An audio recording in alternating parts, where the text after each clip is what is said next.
remember Heather.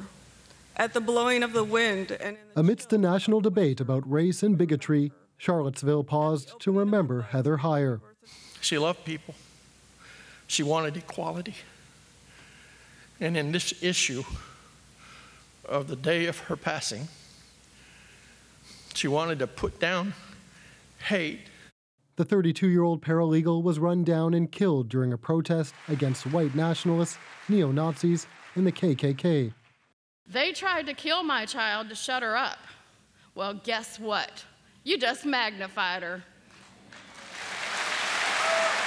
Her mother called on the country to make her daughter's life matter.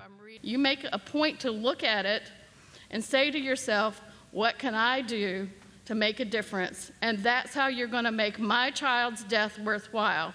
I'd rather have my child, but by golly, if I got to give her up, we're going to make it count. While there was no mention of Donald Trump's name during the emotional service, his unwillingness to fully condemn hate groups hangs over the country like a dark cloud. I think there's blame on both sides. You look at both sides. I think there's blame on both sides. Some today called out Trump directly. There is no moral equivalency between the KKK, the neo-Nazis, and anybody else.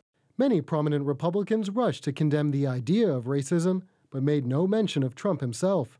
Among them, Secretary of State Rex Tillerson, meeting with Foreign Affairs Minister Chrystia Freeland. There is just simply no place for that in our public discourse.